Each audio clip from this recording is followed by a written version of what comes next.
I don't know what more to say other than I sit there and for the last 10 years now, I've just been trying to make connections between. Let me turn that down. Trying to make connections between different texts of different uh, civilizations and groups of people that say similar things. That I mean, there has to be a source for it that's truthful in some regard, and you just try and pull the truth out of all this text. But you have to be interested in learning and listening and reading stuff that is old and ancient and even before the Bible's time. No, well, I'm not arguing that. In fact, I think that's, but the same story that that they're depicting for us, which is the archetypical, I don't know, Awanas story, the Sumerian Awanas, the fish god, and he came down, taught us everything. Well, that's sort of like the same story as the Olympian gods teaching us everything. And Well, a fish god would come out of the ocean, wouldn't it? well, yeah, Not but come down from the sky. yeah, but the waters were above, remember? And I mean, there's still a fish god hat on the top of the Pope, isn't there? Like he has a Well, fish I know. hat. Yeah, I know the Dogons say that the fish god came out of the sea. That implies the water. But anyways, Yeah, go but the ahead. Dogons were also in the middle of a friggin' desert. So That's why I like to pay attention to Talbot and Cardona and Cochrane and even Vandersloot. They've all agreed that mythology, in its oldest form, there were celestial deities. Then over time, they talk about these celestial deities have earthly exploits. Like they're walking around, like Heracles is the best. Heracles is the best example of that. He's walking around, man, and he is just doing all kind of stuff. We gave him human attributes. Then eventually these stories, I use the word, they get watered down over time. People start to, different cultures start to change the myths to whereas if I had to, guess where the giant origins come from, immediately Norse and Hebrew mythology pops out at me. These giants are ruling the earth, like, I think it was Cochrane or it was Talbot, I forget which one, made the connection that Ninurta became Nimrod. In earlier myth, Ninurta is a celestial deity, and in later mythology, Nimrod is like this earthly god that's ruling the earth. So it starts to morph, and they start to change, and they start to deviate from the original theme, which was the celestial deities. So, the giants, I always think of Norse and Hebrew because I couldn't, and I can't for the life of me, if I'm, searching through my books and stuff, I don't see any in the older mythologies anyway, anything that jumps out at me that says, hey, look, these people said the same thing as these people said with the giants. Things like that kind of morphs over time. And, different cultures told the same story different ways. At least from what I understand, anyway. well, that I could understand. In fact, I'm comfortable with that. The astral idea for the gods, the attributation. There's two things that Rick had mentioned that I think is actually pretty interesting. Is the idea that we have evidence of either giants or large-skulled beings. So that's one. So we do know that something like they exist, or they did exist. Number two, there is the story, irrespective of the gods, that talk about a society being close to the up north. He said Hyperborea, I think, Rick, or Hyperbia. But yeah, Hyperborea. Hyperborea, which, by the way, Eric the Viking is a fantastic movie, and I love the way that all of Hyperborea sinks in that movie. It's fantastic. They're just sitting there and they're like, no, this is not happening. This is not happening. And it's a Terry Gilliam film, of course. So they're all sitting on top of the buildings as it's sinking and it keeps going underwater. And they're denying it's happening until they're right underwater and they go blah, blah, blah, blah, blah. You know, they just see bubbles. They're like, no, this is not happening. But besides that wonderful image, the idea that we would travel to be close to them, and that any society that built as close as they possibly could, let's say Newfoundland or, you know, Labrador or Siberia on the other side, okay, if they were to do that, and we do have evidence that they did get to Greenland and stuff like that, they'd be dead after the water washed over. I mean, there'd be nothing left of them. That's where all the debris would go. The water would build up. They'd suddenly see the water drop, and they're like, okay, this can't be good. And then the water's all going south now from all directions towards the equator. And then it's going to sort of bulge at the center, and then it's going to come back and rebalance and carry all the debris up north with it, would have taken a day for that whole thing to happen or something, at least, you know, or two even for that whole thing to happen. And there'd be nothing left, I'm positive. I mean, we'd just be wiped clean. You know, whatever was there would be gone. But to your discussion, those people that seem to have survived that either were underground oddly enough, they were underground in the middle of places with lots of mountains. So like Turkey, where there's like, it would be really hard, I think, that would be one of the more protected places, wouldn't it? You know, like when I think about it, because it's in the middle of the landmass. I mean, the water from up north would only go so far through Siberia before it would stop, right? So these are things that I think about of what this was like for them, and then, of course, what they attributed their gods to later. But that's just, you know, it doesn't change the fact that there could have been giants, and it doesn't change the fact that there could have been a civilization. So those two are correct. The only thing I'm not comfortable with is the attribution that these people were somehow our progenitors, or I mean, those that might have survived that wouldn't be any smarter than us. I mean, anybody who lived before that time wouldn't have to have been up north. You know, as we've discussed before, the possibility that you could, I guess, like in ancient Egypt, they had high technology and stuff.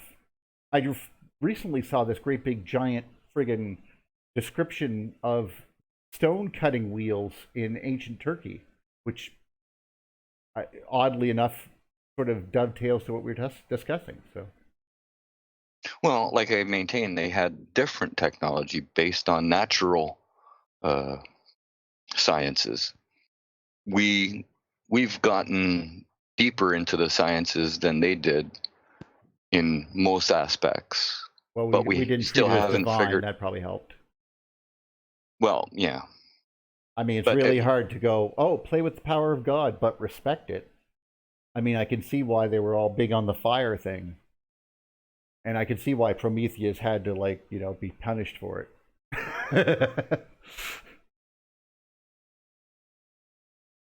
Yeah, I think that's what happened. I'm reading the article that David Talbot wrote right here. It's called Myth as Foundation, and he really outlines this stuff pretty good. The critic does, however, acknowledge one key, which on its own can resolve many contradictions. The earlier the traditions, the more pure their content. This principle is of vast importance and can be easily verified by simply observing the evolution of mythical themes and personalities over time within particular regions. One will note, for example, that countless figures originally worshipped as dominating forms in the sky are in later times described as local kings, queens, and warriors. The Egyptian Ra was the creator king, the central sun, but in later myths depict him as an aged, vulnerable ruler of Heliopolis. The Greek Kronos, Latin Saturn, was the creator and central luminary of the sky, though later traditions recall the god as a former king ruling for a time on earth before being forcibly removed from his throne. The Akkadian war god Ninurta emerges in later myths as a terrestrial war, Nimrod, and countless other celestial wars show the same evolution.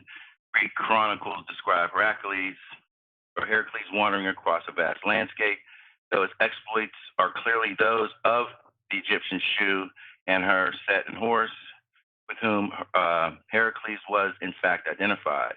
The original celestial character of these Egyptian gods is beyond question, despite the fact that in later times chroniclers could point to the very places on Earth where the great heroes' greatest exploits occurred. So that's just a part of it. So it kind of like when I have conversations with some people, they'll swear up and down. Kind of when we were talking with Tess, people want those bloodlines, and they want those celestial bloodlines and the bloodlines of the gods. And then, over time, it just seems like the stories start to morph. So the next thing you know, we're looking for the giants. We're looking for them. Where are they? Let's find them. They're in the Himalayas, So, I mean, I kind of just take it all with a grain of salt. You should take the giant thing with a grain of salt. Don't get me wrong. I'm not looking for them. I'm comfortable discussing the possibility only because there's some discussion about it. You have to, I mean, it's in the Bible here and there, and you have some evidence of it. Even like you even see the white crown. The white crown of Egypt. Yeah. Okay, so then you get African people that make their heads elongated, like they'll like that's like okay. You can do that, sure. But not only find the skulls, like it is. But it's not only, Sean. It's not only in the Bible. The North American Indians tell of giants. I mean, just about everywhere around the world, they have myths of giants in the past. It's not just the Bible. Well, right. But his argument is it actually giants? Are they astral beings, like not really giants? Like, that's one of the things I had a problem with understanding too, was because especially when I became obsessed with giants. Don't get me wrong, I've been where you're at in that, and I had to go and figure out, like, I said, okay, well, there's some evidence that these people did exist. Like, we seem to have records that show of the scaffolding and a few other things of the people who worked on certain structures, and there are depictions of these works. And you're like, well, these people, according to the scaffolds, there's only 3 scaffolds on this thing, and it's 40 feet tall. That means each person was, 10 feet tall, 12 feet tall? That makes no sense. Is this real? Is this fiction? That we see the one where the cows get smaller over time, or the cows get bigger over time. Are the cows staying the same size and we're getting smaller? I thought that was interesting. Those type of things. But what do we do about genetic anomalies, like people with 2 rows of teeth and people with 6 fingers on their hand, or people that are giant in stature, like the Grodin, like 8 foot, 8.5, 9 feet tall, even today? I say they're throwbacks to the genetic past. Well, okay, I don't see any throwback to genetic past. Most of them are painfully suffering from debilitating diseases. That's why they're so big. Some of them, a lot of them actually. Like some of them are just naturally big. Like, look at the basketball players, 7.5, 8 foot tall guys. There's no diseases there. Yeah, but I think even Manute Bol, man, he's like dead. I think. I mean, he was like the tallest. Yeah. He died though. And he was. I forget why though. Not too long ago, I don't think. And there's obviously, I mean, people like Andre the Giant literally had giantism, glands that are not working properly and stuff. And don't get me wrong, Waldorf Wilson was 22 when he passed away, and he was the tallest person that we know of that ever lived, 8'11", I think. So, and I'm not saying that there isn't large people in the past. In fact, I think that's likely possible. My issue is not the problem with the fact that they existed. It's the fact that we considered them to be somehow progenitors.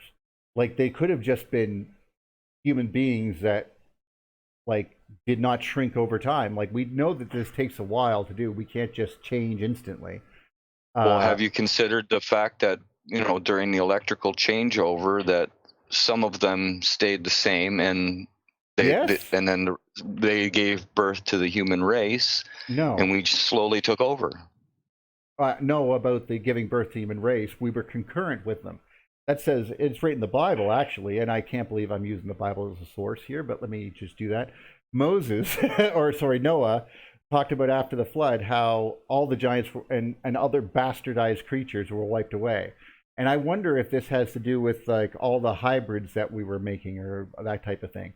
But after that, there were only a few of them that survived, like Og, king of the Bashan, and his family, and a few others that managed to survive after the Great Flood, Right. Well, so to speak. but the Bible does say Adam and Eve was created by God. How did God create Adam and Eve?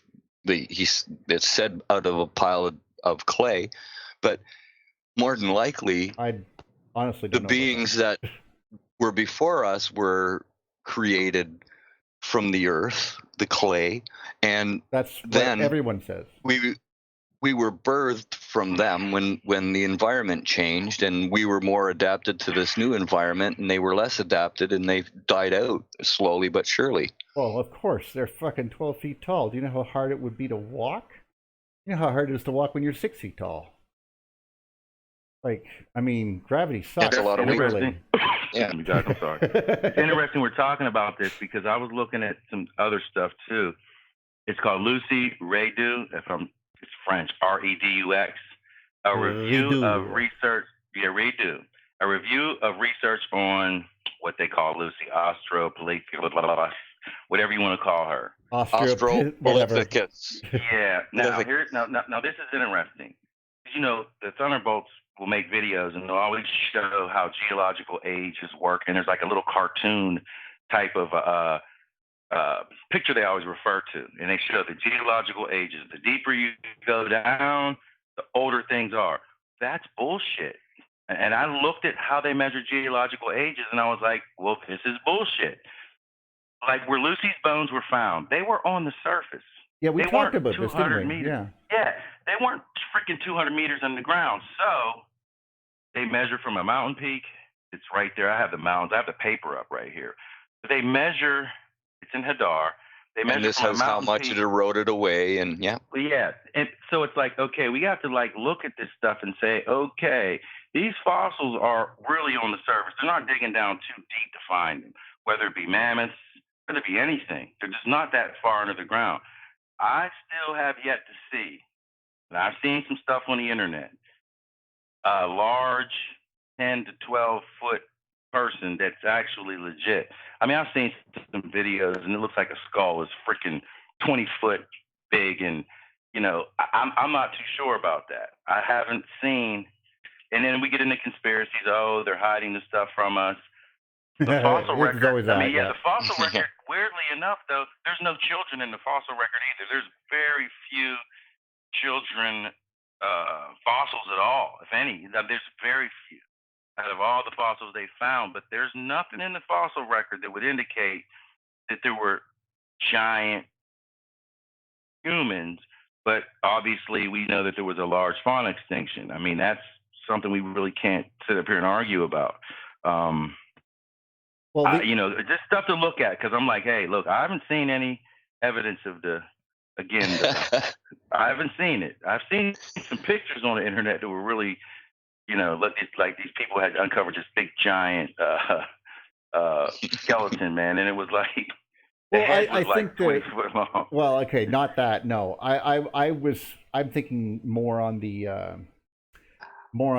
I guess more like 12 feet tall. The largest I've ever seen of giants ever talked about, ever mentioned, was 33 and 36 feet. And those were apparently, and this is complete conjecture and rumor, could be literal BS, was something to do with Rome. And they were found under some hill in Rome or something. And this was like literally in the 1100s or 900s or something. So we have no evidence that it even happened.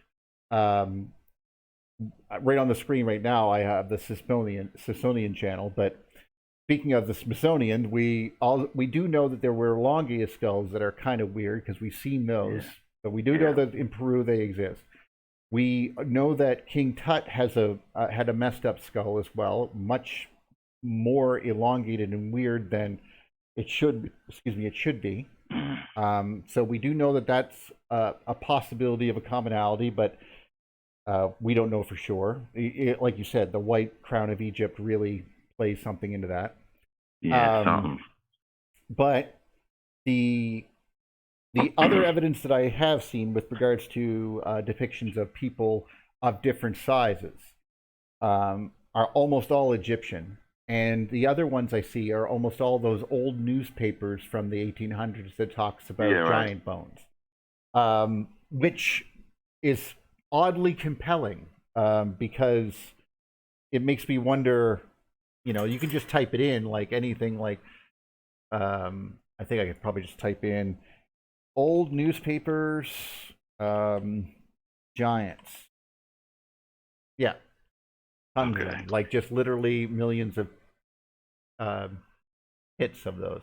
Now, like you said, you have to judge whether or not any of these are even real.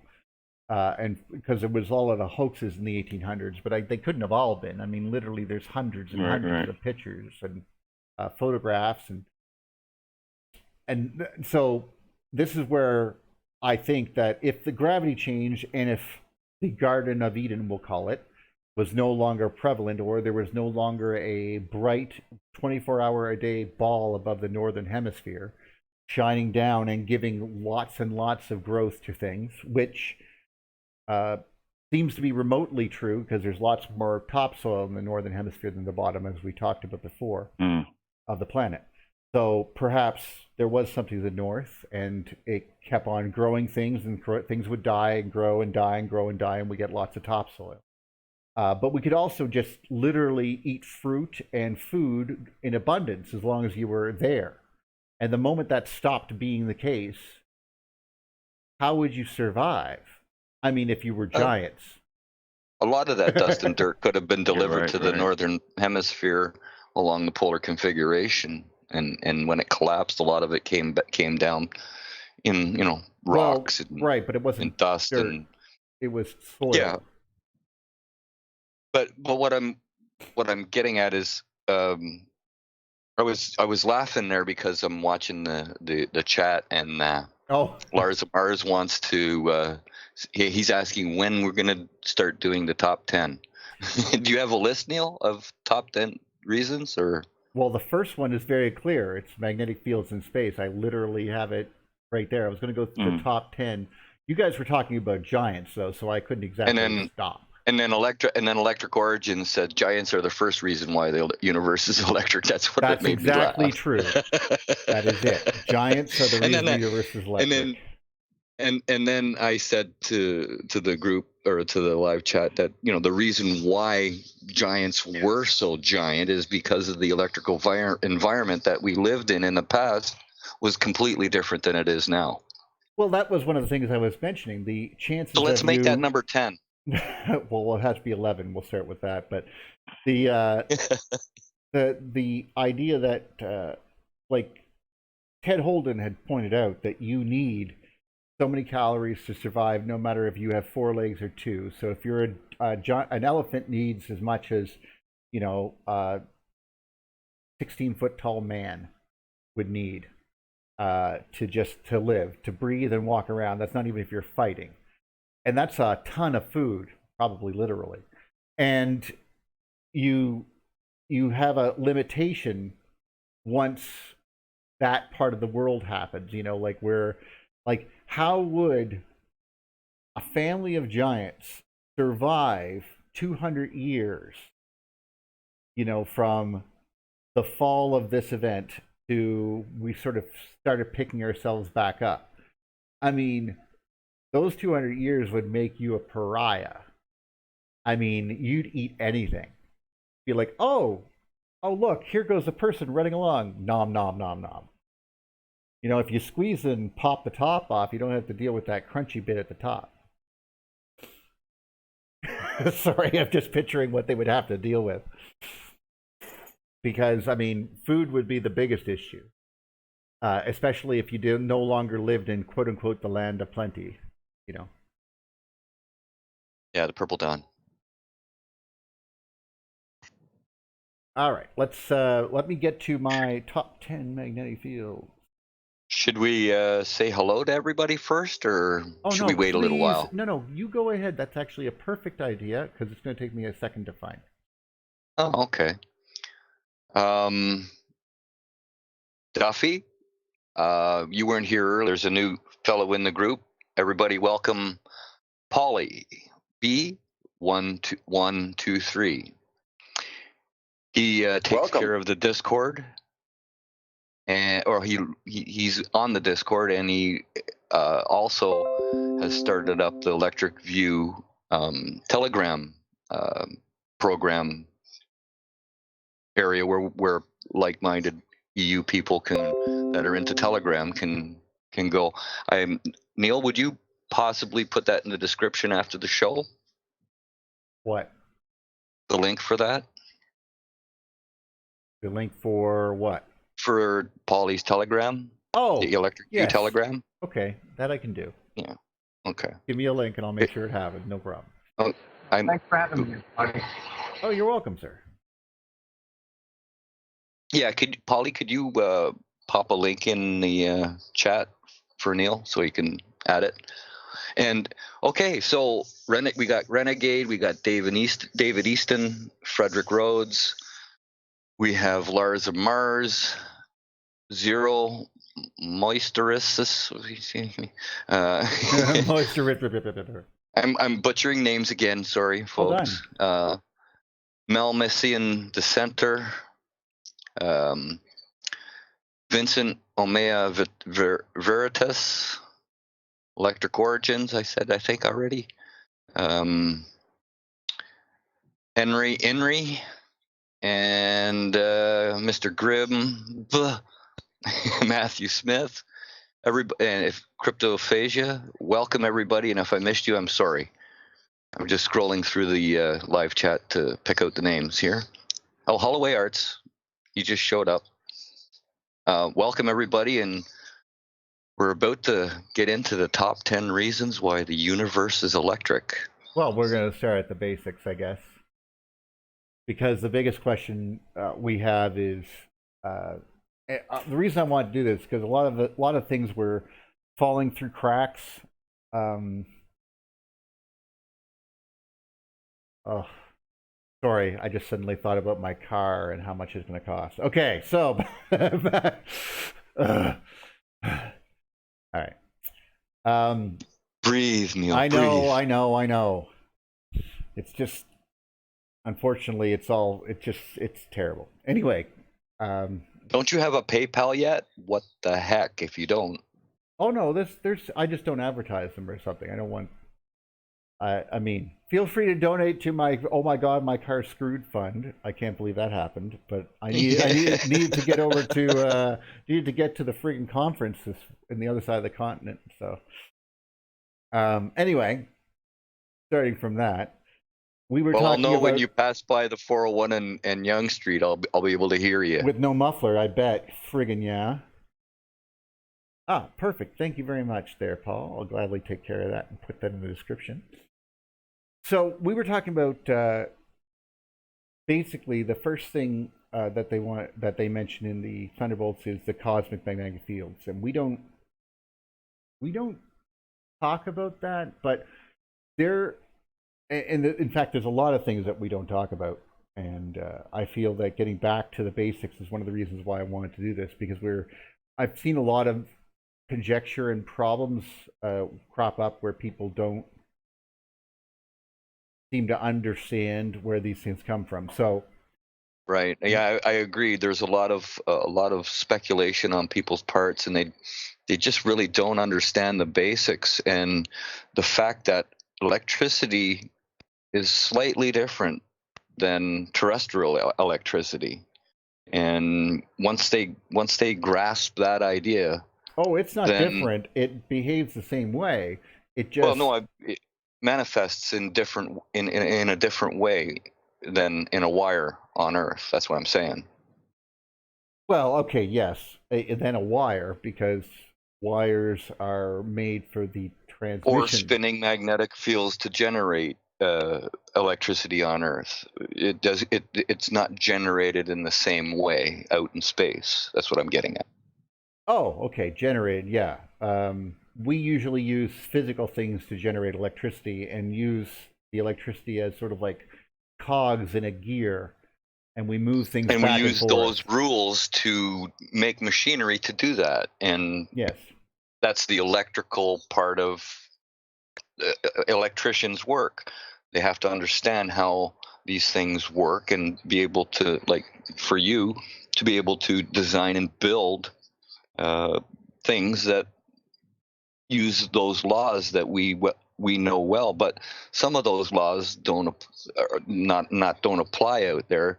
It's just created differently out there in the cosmos than the way we created on Earth, and people don't understand that. No. It's exactly the same. The same rules you'd use are the same rules you'd use out in space. There's no change in the rules. Yeah, but there's no spinning motors to generate these large magnetic fields that then in turn generate electricity. There has to be a movement of charge to make the magnetic fields in the first place. That's what I'm saying. Now you're at the right point. Okay, so this is where we're at. So yes, magnetic fields are created by the movement of charges, or in some cases we put them inside of physical objects, and we use the movement of their internal structure to create a permanent magnet. Those are really the only two ways to make a magnetic field. So either there are permanent magnets out in space, or there are charged particles moving. And that alone is incredibly damning and ignored for the most part with regards to causing magnetic fields. Cause and effect. Well, yeah. I would like to add that we are kind of sometimes doing the same thing. When we get to a certain point where we should understand something and it should change how we view everything, we sometimes go back to old concepts or old arguments that should be dropped a long time ago. And this is kind of like a human kind of, everybody does this. And we can even actually hold on to two concepts that cannot logically be held together, to be together. That one has to go and one has to, can stay, but both of them can't be true at the same time. Right. And we're all kind of doing this thing, and it makes it progress a little bit too difficult to continue, and other people get lost in why we're trying to go in a particular direction. We should all understand that if the magnetic, the existence of these lines that are acknowledged require a cause. Yes. And that cause has to be current. And so the idea that we start talking about solar wind as if that concept, that word, makes any sense in that, we're perpetuating unconsciously the same kind of stuff. And so that's my part I'd like to contribute. Thank you. No, you're 100%. I wouldn't argue with that at all. It goes down to, the chicken and the egg syndrome. Which came first, magnetism or electricity? I maintain that there had to be a moving charge to create the first magnetic field. Honestly, it's irrelevant to me if they're identical, because they're connected. This is most important, and I'm not sure if I'm getting this through clearly. It's an if-then statement. If we were talking about, I don't know if you guys have seen this, and I will gladly, it's one of my favorite things. I think I pointed out to you guys before. Electromagnetism 101. And it's Walter Lewin from MIT. And this particular work, this is a perfectly good example. And when you're talking about induction, Faraday's law, Lenz's law, they are like the way that they're describing it is like what he's looking at this on this screen right here. He's showing a magnet with a north and south going through an area with a ring around it. And he says, if I move this, I'm going to induce a current in this square, and it's going to go this way in around a circle because it's the right-hand rule. And that's an example of what I'm talking about when we go into, like when we see these rings in space, this is what I'm seeing. I'm seeing magnetic field lines going through things that when I see a belt around a planet, this is what I'm seeing and why I'm seeing it. Does that make sense?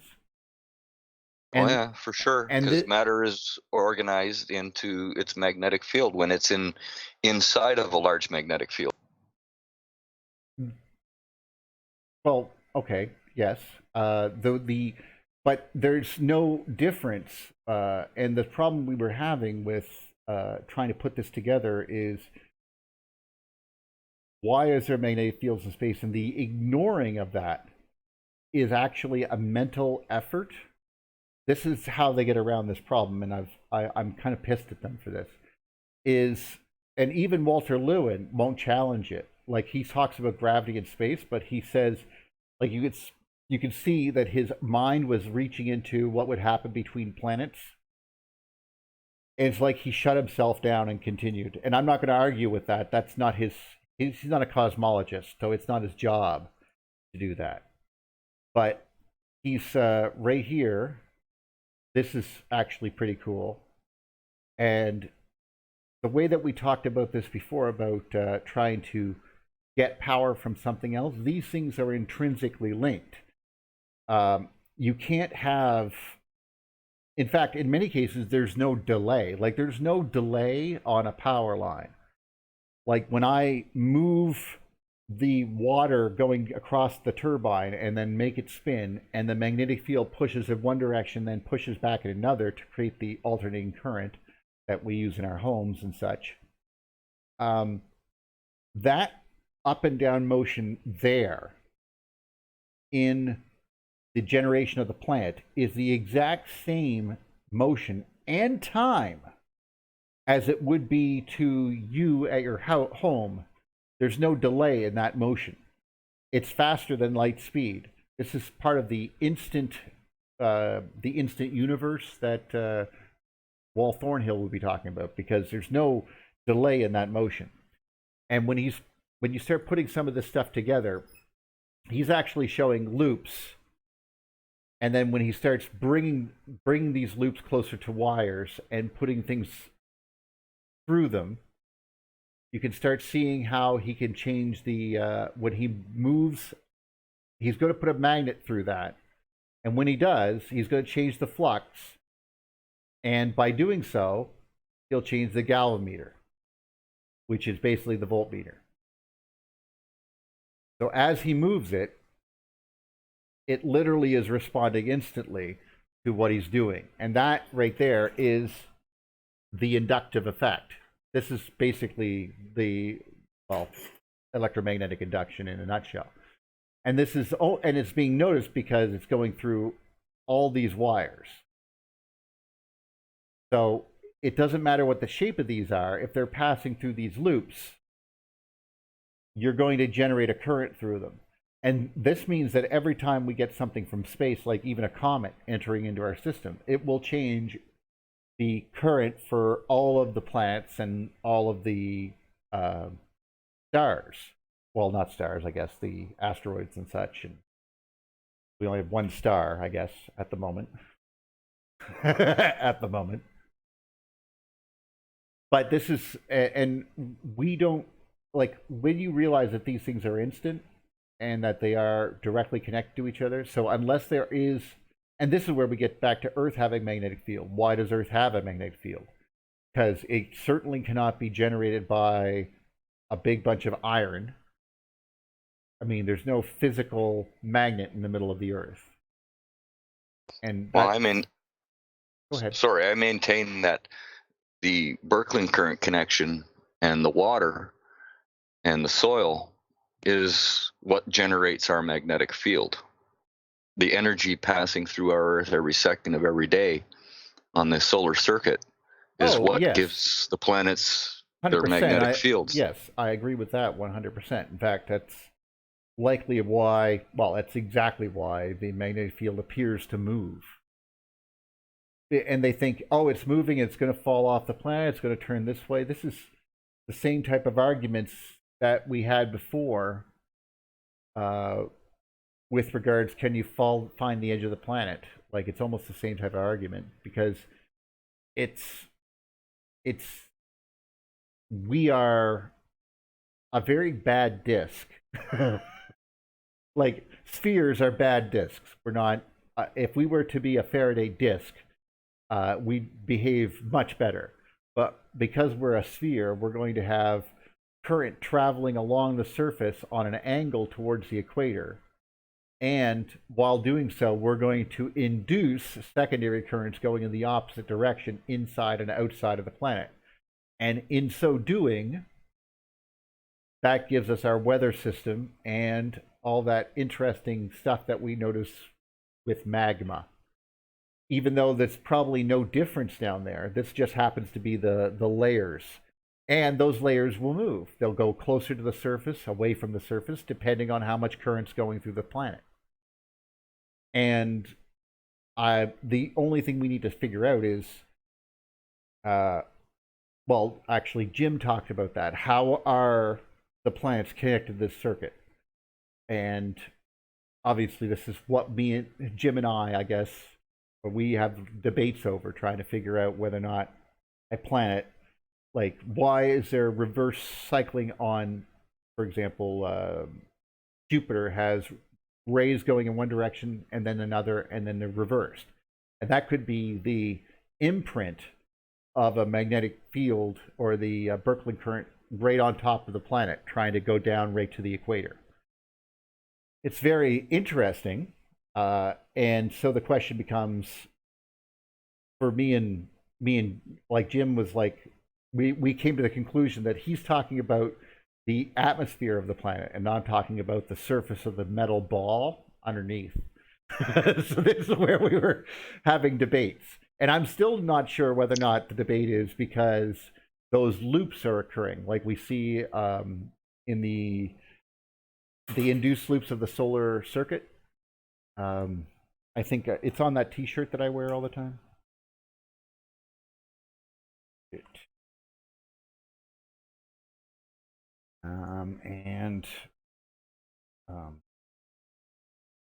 Hey Neil, I had a question. Someone was asking me. I was trying to talk about electricity magnetism like this, and they were saying you can induce a magnetic field mechanically. You can magnetize iron by hitting it. Yep. So, but is that like a piezoelectric? In my mind, like that's still got to be related to electrons somehow, or moving.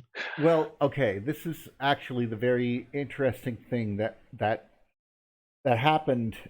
Like, I remember magnetism being described to me using an antiquated system of spiraling, going around, like the electrons are spiraling around the atoms, which they don't anymore. We know that they are fields, atomic fields, where they sort of hang, and there are certain points and not at other points, which is probably why they connect so well together, but let's not dwell. So my thoughts when it comes to that sort of being generated, the when you hit iron, you can slightly magnetize it because you're disturbing the orientation of the lattice of the iron, which is a crystalline structure. And when you vibrate them, they will realign or align more with the magnetic field of the Earth. So by whacking it more and more in the same direction, like preferably northbound or southbound, you're aligning the metal in that rod more and more with the magnetic field of the Earth. It'll settle in that direction. I know that's weird. That's why when you use a powerful magnet and you drop them, they get weaker. And also, don't drop hard drives, for obvious reasons. But see, when you drop them, their chances of being aligned north and south are quite low. So you're basically forcing some of the magnets to realign to the field of the Earth, and therefore making the magnet weaker every time you drop it. Wow.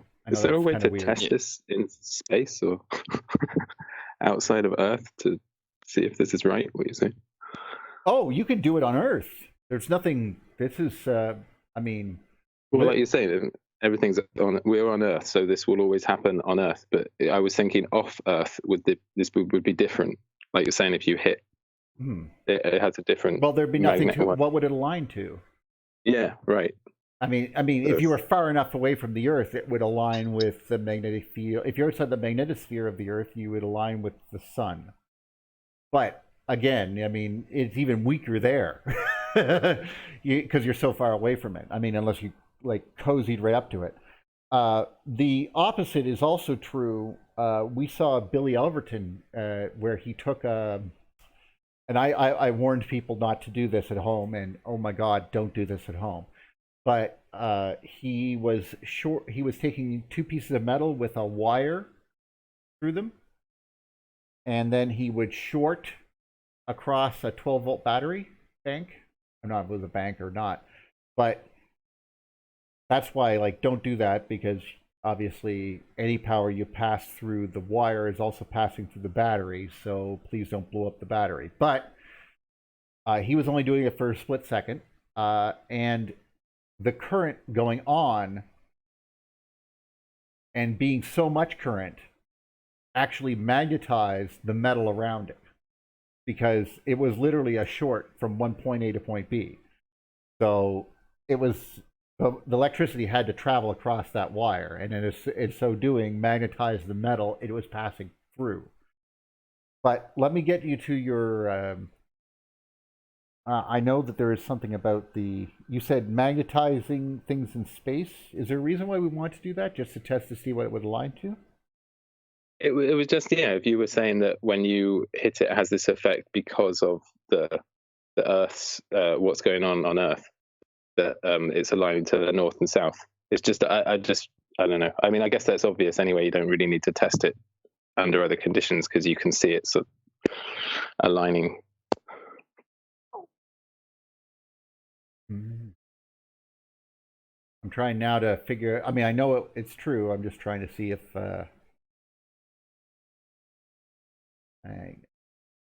Also, they were putting magnets inside of.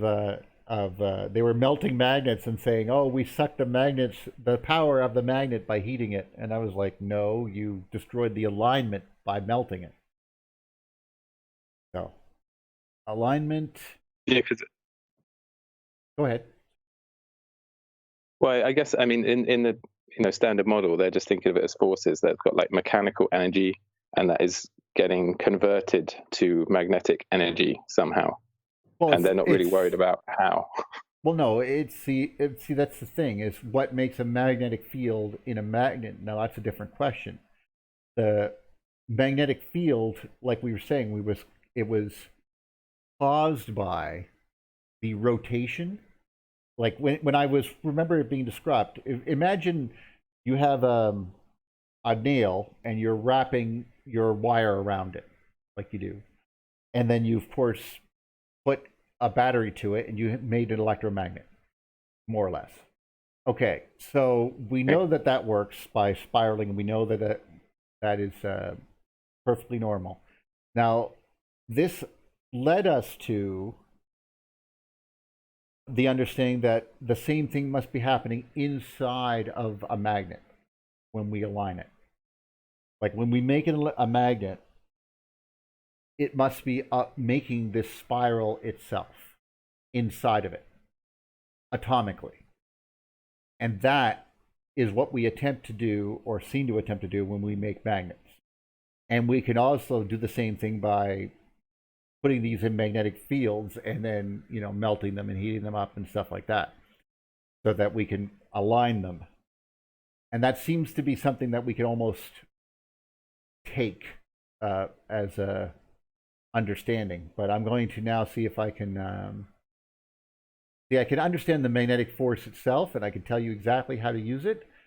But that's one of the interesting questions, and me and Edwin have talked about this at great length, is inside of a piece of material, what atomic structure is happening to make a magnet? Like, why is that occurring? And to be perfectly honest, it's something we're not sure of. I mean, I would love to say that I know why, but now that I know that they don't spiral the same way as they did in the Bohr model, I don't know what's causing them to keep going. We used to say they keep going in a circle or a spiral around itself, and that spiral, it keeps going and going and going, and it makes this spiraling magnetic field. That's what makes a magnet. But now, with this new advent of quantum fields, and we know that they exist in certain hazy type areas, and they don't spiral at all or spin. That's a much tougher question to answer. Like, we know how to make them, but I'm not quite sure exactly how they stay in there. They must be. It's almost like an extension of the material itself, the things that make a physical material. That's how odd magnetism is. Like, because we know that you can keep certain things stuck there. Like, this field emanates from it. It's static. This is very important. This field is a static field. It's not flowing. The electrons might be moving, but the field itself is just sitting there. And that's why a bismuth, like right here, this bismuth has been sitting here for 100 years, just floating there in space, and that's fine because it's not generating any material energy. The magnetic field is repelling it, but it's once it's there, these fields are like as real as material, like as real as this table. Once they're there. By moving things and moving the field, you can create voltage potentials. That is what we do in motors, to basically use electricity to spin magnets to make motors move and stuff like that. Dude, you don't have to cough in our ear. Oh, Fuck. sorry. Sorry, I didn't realize I was still live. Oh yeah. But yeah, so that's the issue that we have. What makes it stick, I guess. It's we do know the spiral. We do know that we can do it. We do know how it works. Because once we generate the field, we can interact with the field, obviously. But as to how it works inside of materials, we know how to make them. But why it's arisen? It's almost like a property of matter that we can change, like color. Like it's almost like that. Like it is, because once, like, the magnetic field just sits there, right? And the only reason that the magnetic field, like for example of when you have a turbine dropping water on it or whatever, you have these permanent magnets that are going through coils, just like it was in that lab that Walter Loon was showing you. And as it does, it goes through and it will generate a potential. And then as it leaves, it will generate a potential in the other direction, because north and south. And we use that to create a alternating magnetic field, which we call the sine curve or whatever, and we use that to power everything. But that's only generated. Those magnets are still not really moving. We're just pushing them through a coil of wire, and as so doing, it sends electrons down that coil and it will generate a voltage potential. And that's what we use. And that's why we use these magnetic buffers on absolutely everything that we plug in. Because in actuality, we're not actually using the direct power from like whatever substation or whatever you're using. Every step of the way, it's isolated, and we use what's called magnetic isolation. And so we put a magnetic field between us and whatever we're trying to get the power from. Like, if I didn't use a magnetic coupler in a power supply and plugged right into the mains and screwed up, let's just say, theoretically, I screwed up, you're going to get all of the electricity through the entire power grid dumping across your power bar if you screw up. If you're using a magnetic isolation situation, which we do, then you could only generate as much electricity as the magnets you have attached to the power line can generate, which is finite, because it's literally only so much energy goes through that transformer. And it is electrically isolated from the transformer. So the transformer is using a magnetic field to move another magnetic field, which is powering your device. And they're connected together. That's what we're really doing. We're not actually plugging into the power from a nuclear reactor. And if we didn't do that, then whenever we screwed up, we could literally blow up our entire house, because it would dump the power of the entire power grid across your computer. And that's obviously stuff that probably happens in space when, you know, planets go nova and stuff. So, because there's no magnetic isolation there. This is also very important. We don't have any of these isolators out in space. I mean, the biggest isolator we have is the giant magnetic field around us. That's it right there. Well, and the one around the sun and the one around the galaxy. Well, yes, you're absolutely correct.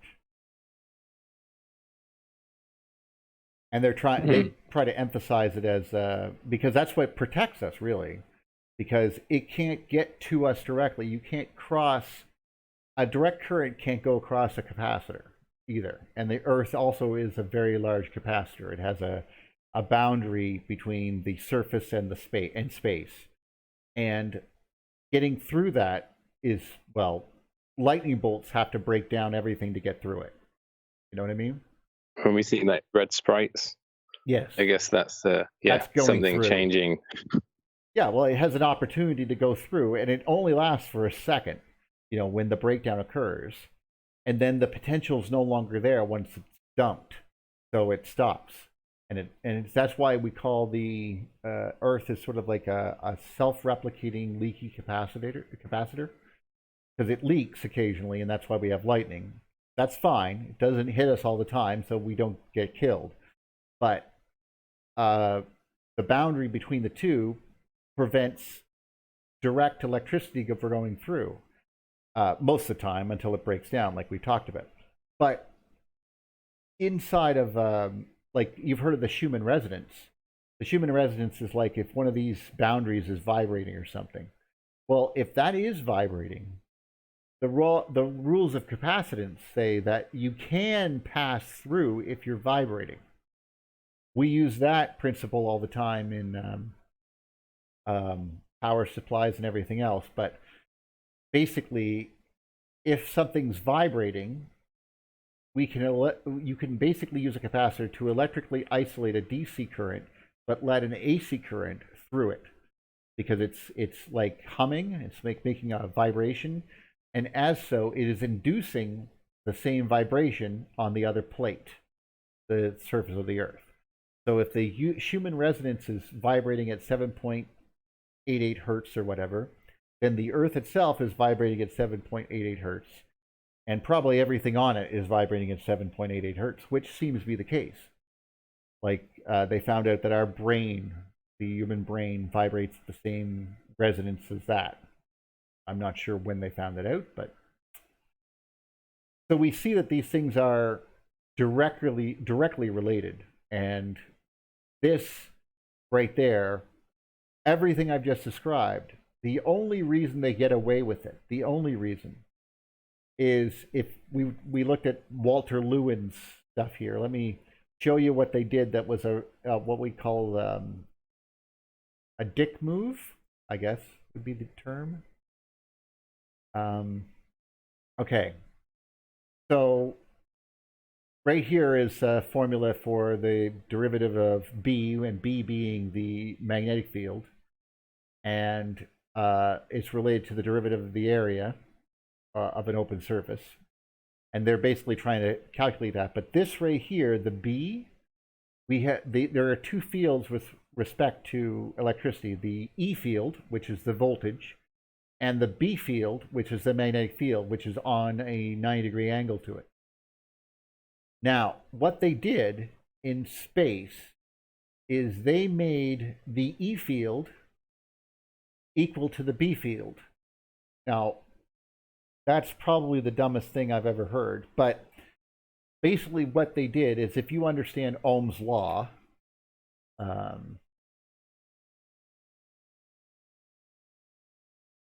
right, there you go. So let's, there's no magnetic field in this one, but I'm giving you an example. V would be the E field in this one, so voltage, electricity. This is current, and this is the resistance. Well, what they really did is, in many cases, excuse me, in many cases, the if we simply understand the formula with E and B, what they did is they made the R 0, so there's no reactance, there's no resistance. They basically said that plasma in space is superconductive. Everything's superconductive. So we don't have to worry about the electricity generating these magnetic fields. They are frozen in. They are permanent magnetic fields. Yes, you're laughing the same way you should laugh, because that's what electrical engineers do when they hear that they did this, because that's ridiculous. You're basically saying, we didn't say the property. Well, actually, we do say the properties of this material called plasma. We do know that the properties are not zero. The resistance are not zero. As you know, here's one right here. They're trying to say that there is no resistance of this electricity going between my hand and this thing, which we know there has to be. Otherwise, it wouldn't be lighting up on my fingertips. It couldn't, because there would be no resistance. If there's resistance, there's light and sound and everything else. So that's what's creating. And of course, the magnetic field itself holding this stuff in. So they basically did that as a trick.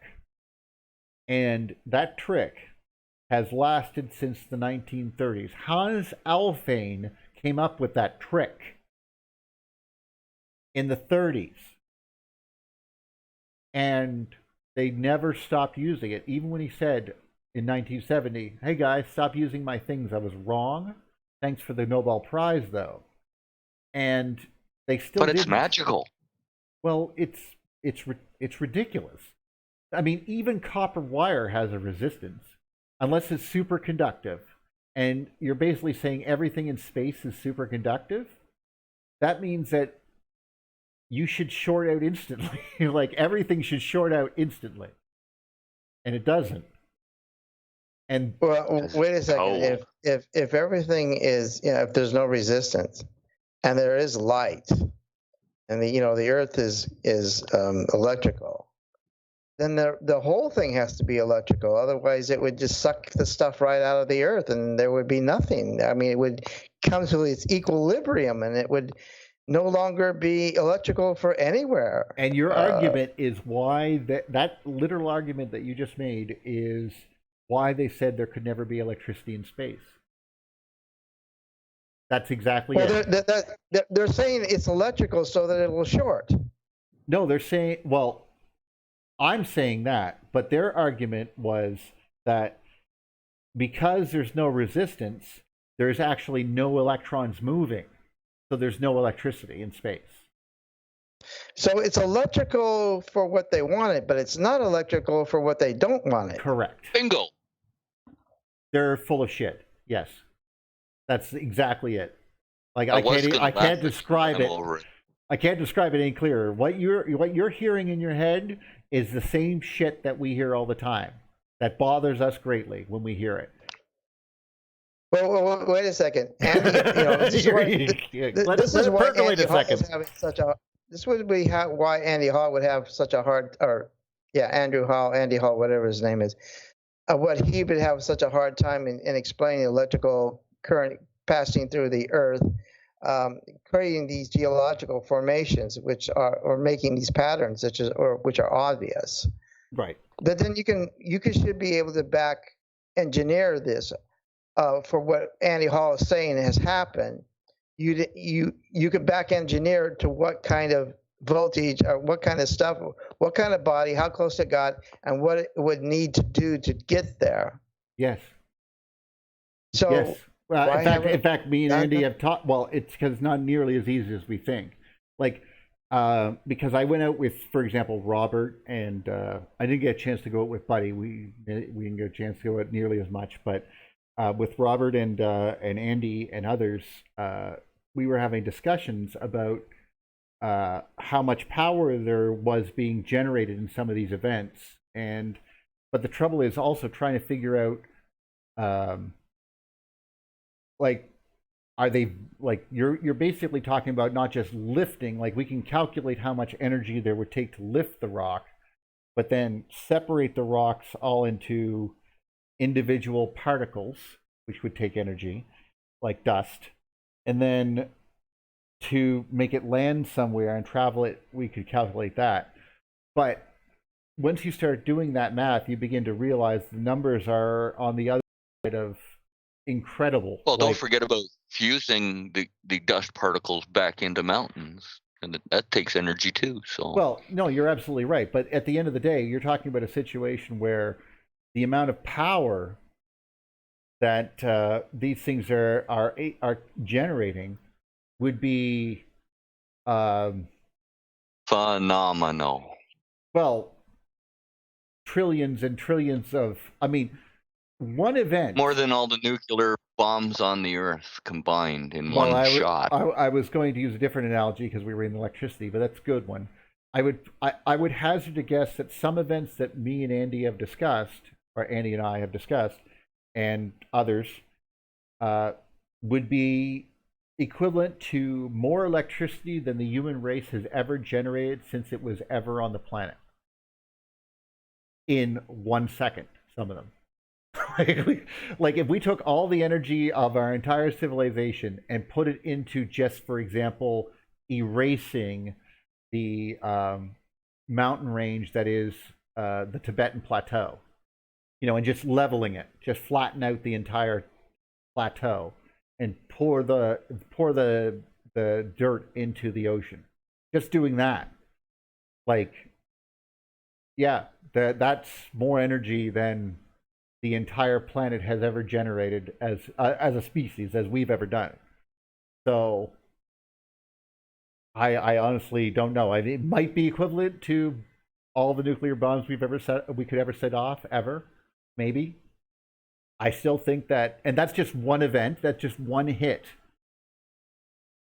So when I think about Thunderbolt, just one Thunderbolt, like that was able to tear off, I think the one that I know, that the Matterhorn, which was in the Alps, and that's we do know that rock is upside down, and they don't know why, but now we kind of have an idea that it was picked up, turned upside down, and dropped. And so someone picked up a mountain and dropped it in the middle of a mountain range, and well, something, not someone, yeah. Yeah, well, I don't. At that particular point, it was God. I was going to say, at that point, I'd be worshiping it. It wouldn't matter. I'd just be on my knees. Don't kill me. I don't care. Just don't kill me. I'm good. You got my hair standing on end, and not because I have the butterflies either.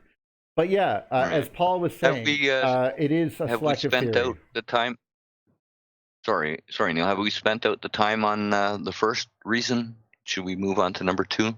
Oh no, no. I want to jump in real quick. Can I ask a question real quick? Of course. Neil, that was a really good breakdown of the superconductivity of plasma. So what that shows with Alfred's work, but yeah, then it is with the empirical method and scientific rules that Dr. Scott outlines in The Electric Sky. Alvin has the idea. He models it with fluid dynamic equations, tests it, and says, "Whoops, I'm wrong. You can never ignore charge. The plasma doesn't become frozen into the magnetic field." Right.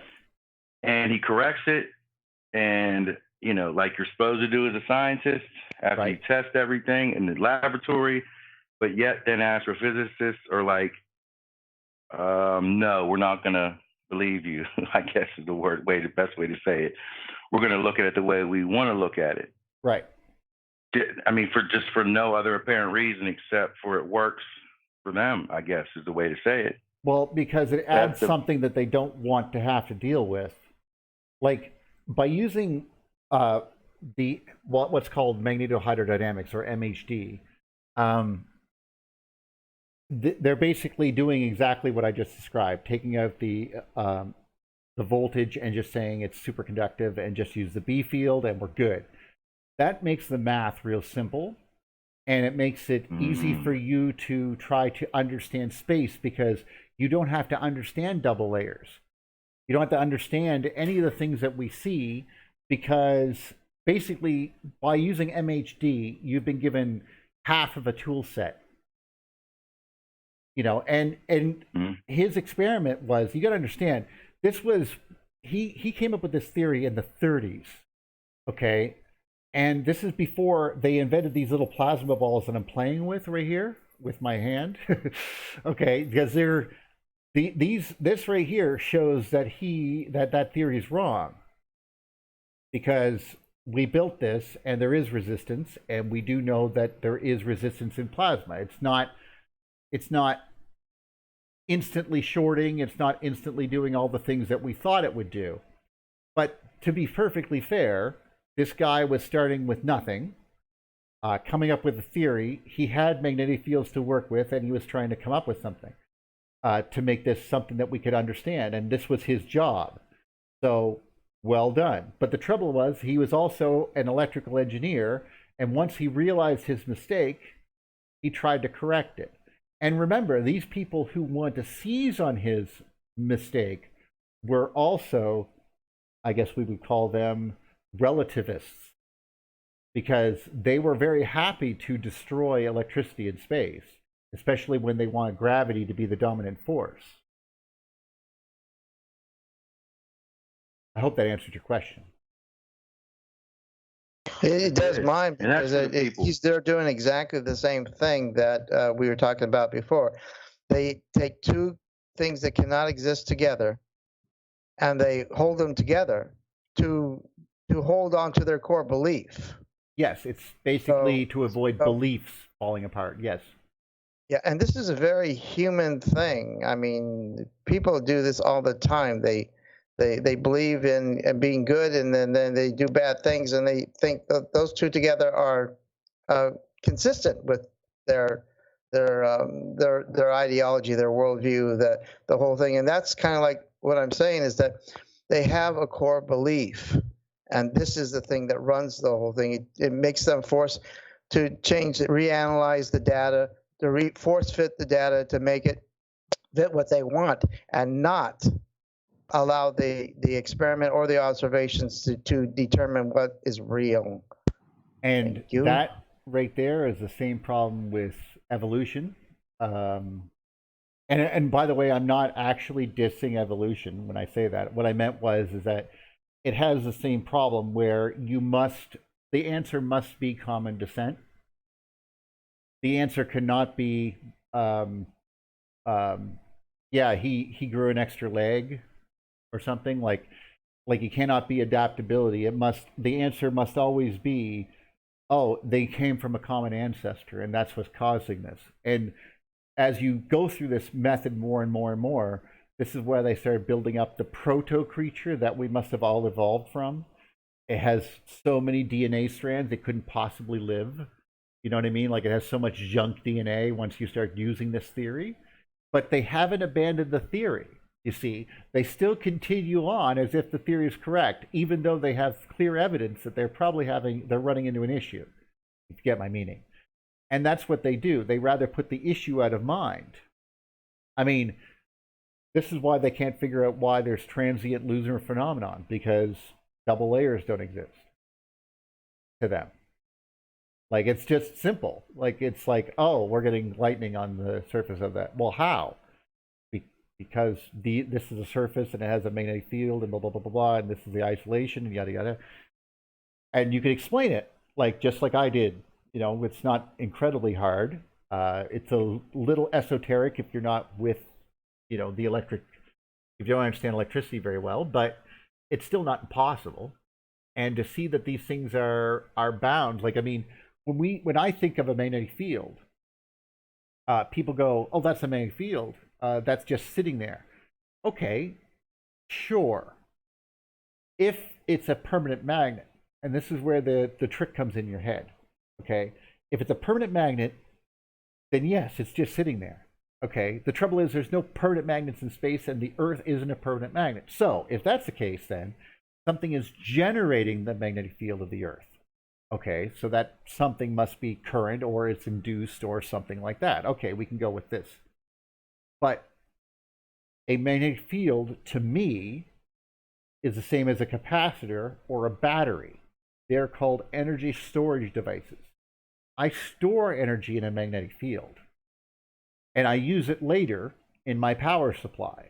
So I can boost up the inductor in a switching power supply, and then turn off the power, and then use the power of that inductor to dump across that capacitor to keep it powering while I power up the inductor again. And you keep going back and forth, going blah, blah, blah, blah, and turning on and off really quickly. That is a switching power supply, and that is what's going on inside of every computer you've ever owned. And we use that all the time. But those are what we use to store energy in. Like, I mean, it doesn't last long. It only lasts like an inductor could hold energy to make it across a small dip in power, for example. And I use this small inductor to hold so many henries of hold many henries for, you know, like 0.01 of a second or something, you know, really small amounts of time. But that's still real amounts of time. And I still can do that if I calculate it correctly. And so the Earth, of course, has a huge magnetic field. It's only about 0.1 Teslas or something, or 0.001 or something, but it's huge. And if I wanted to, if I could figure out a way, I could suck that entire energy dry. Like, if I could figure out a way to use that energy in a circuit. And there'd be nothing, I mean, once you connected it, it would just be gone. But this is what I mean when I see this kind of thing. I see they're not understanding that this is storing energy. They just see it as something that waves when hit by wind. It's not a friggin' ballerina skirt in real life. It's just called one. You know what I mean? Like, sorry if that didn't make sense, but I hope it did. It. So anyway, I wasn't actually going to go, and my goal was not to do the top 10 reasons the universe is electric. This was number one. I was going to do one of these per week until we go through them all. Like, really, I wanted to do that. So I hope I thought it was. Yeah. Can we jump back for 1 second? Of okay, course. So you just mentioned permanent magnets. Right. To make a permanent magnet, you charge a piece of iron.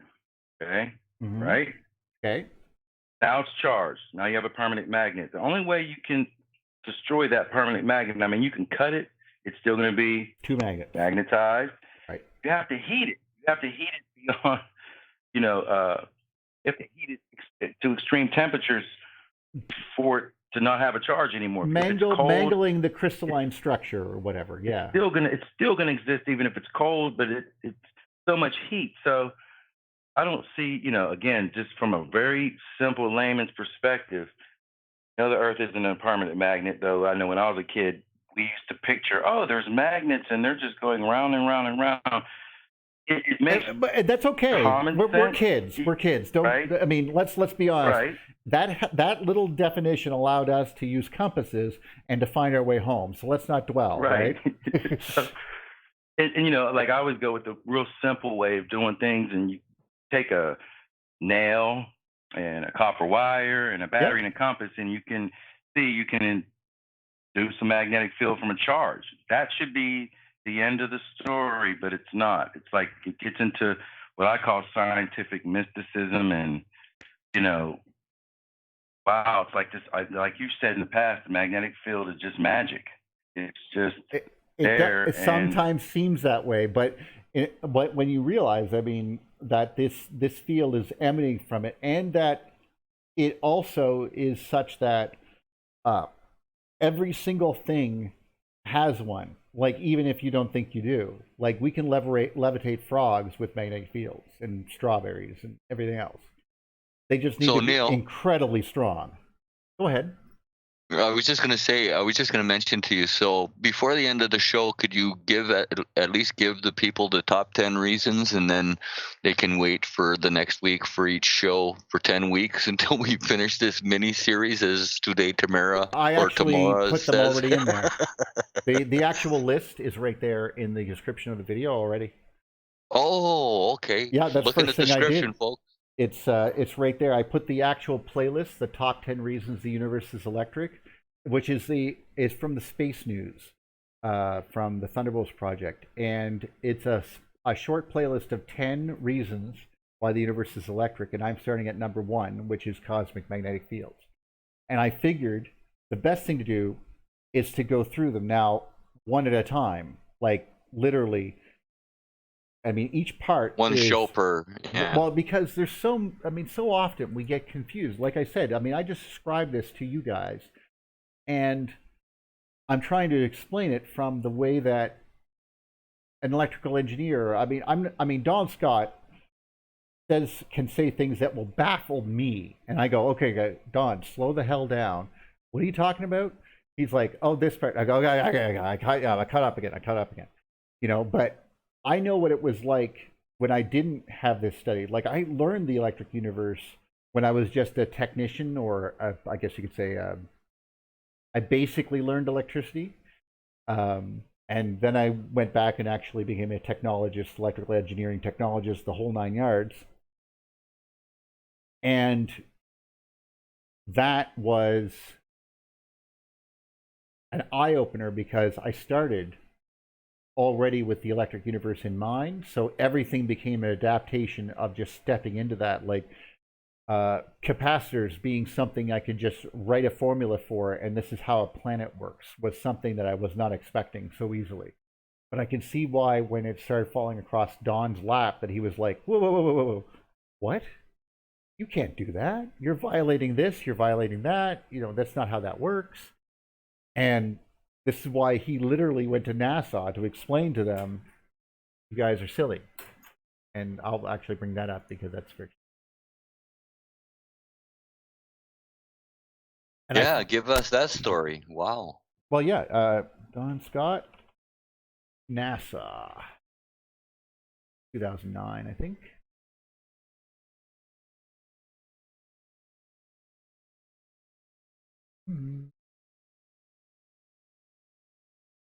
Okay, apparently it's going to be Dr. Donald Scott. Okay, but just Dr. Donald Scott, NASA, and it was at the Goddard Space. Goddard. Yeah, this one, okay. This is one of my favorites. On there, look, it's from Ian. Ian Tresman is a popular, or a gentleman who is on the Thunderbolts forums, and you've probably seen him everywhere, posting with regards to Electric Universe. I tend to listen to what he has to say, but this is a really good copy of this, and this is obviously Donald Scott, and he's basically explaining, and I recommend this, by the way, to anybody if they want to get a very good basic understanding of the problems, because he's talking to people who are actually in the field at their hometown. Like, he's at the Goddard Space Museum, or wherever he's at there, Space Center, and he's talking to a bunch of NASA scientists, and he's basically talking about the history of electricity and why it's ignored and stuff like that, and then he goes into some of the problems and so on, and then he starts explaining how currents are transmitted in space and the Bessel function and so on. Now, that's what you were talking about, Rick, how, yes, the electricity is not traveling in the same direction. In fact, it spirals as it goes through space, and it's usually two of these things wrapped around each other, which is exactly what we're seeing here when I touch this plasma ball Space together. DNA. Well, the cool thing is he's talking about he's talking about the B field, which is going around, and then the current's going in the E field, and that's the direction. And so you get the spiraling. That's literally the B and E field together is making that spiral. But if you kick up the voltage, sometimes these things start vibrating inside of their spirals, and that's why they begin to glow, and that's why we can see them and change the colors of them. Glow mode. Yeah, exactly. And of course, he goes over the different types of modes, the characteristics of the V curve, and which I've described before, and you could begin to see how it looks so messed up. But that's why plasma is, as he says in this very video, laughably nonlinear. It doesn't behave like you think it was going to. Every time you start changing the current, you start changing the other thing. This is why when we were talking with Monty, he was like, no, I can turn this and you can watch the shapes change. Well, this is why, because you're literally changing the properties of the plasma as you change the current. And it's almost like it's alive. Well, I would like to think that, but in fact, we've talked about that before. Like, if we could step outside of the solar system and we could speed up our own vision so that we can't even tell the planets spinning around, they're spinning so fast around the sun, what would it look like?